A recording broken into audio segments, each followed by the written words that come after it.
Alain, est-ce que c'est tout? Non, parce qu'en réalité, dispose de peu de temps pour ces capsules-là et on ne va pas en profondeur dans le sujet.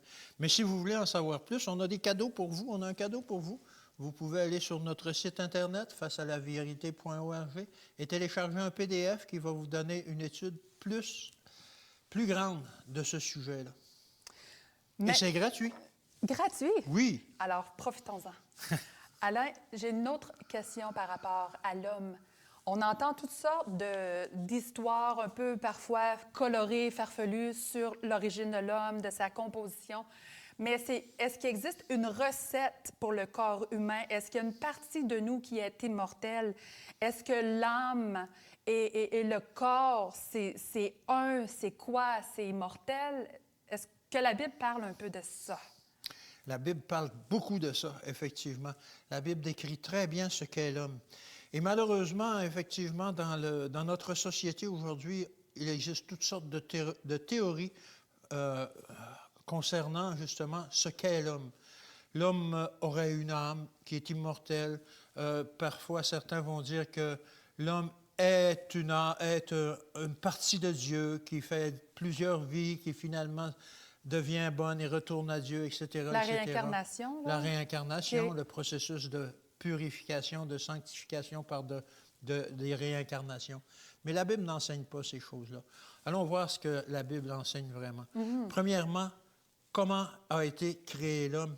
Qu'est-ce que l'homme? Comment il a été fait? C'est important de savoir que si vous avez une auto, vous savez qu'il y a un moteur, il y a des sièges, il y a un volant, etc. Et que finalement, tout ça, ça donne une auto. Alors l'homme, c'est un peu la même chose. Allons voir dans Genèse 2, verset 7. Genèse 2, verset 7, ça dit ceci. « L'Éternel Dieu forma l'homme de la poussière de la terre. » Alors, les éléments chimiques qui composent la terre, puis qui composent notre corps, Dieu a pris ces éléments-là, il nous a façonné un corps. Il a formé l'homme de la poussière de la terre. Il souffla dans ses narines un souffle de vie, et l'homme devint un être vivant. Il y a des traductions de Bible qui disent une âme vivante. Alors, être vivant ou âme vivante, c'est la même chose. Alors là, c'est très clair que ça dit. Ça dit, l'homme devint une âme ou un être vivant.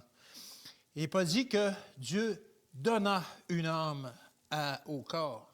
L'homme devint une entité entière qui est composée du corps qu'il a sculpté, plus le souffle de vie, oui. Et ça devient un être humain.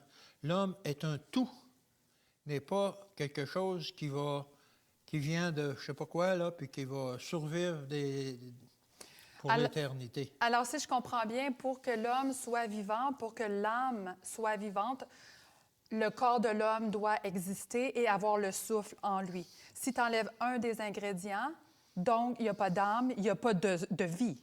Exactement. Si tu enlèves le corps, il n'y a plus de vie. Si tu enlèves le souffle, il n'y a plus de vie non plus. De vie. Ça me fait penser aussi à un verset que j'ai trouvé dans Ecclésiaste 12 au verset 7. Il est très pertinent. Ça va avec qu'est-ce que tu viens de dire, justement, oui. Alain. Avant que la poussière retourne à la terre... Le corps qui retourne en poussière. C'est ça, quand une personne décède. Oui. Comme elle y était au début.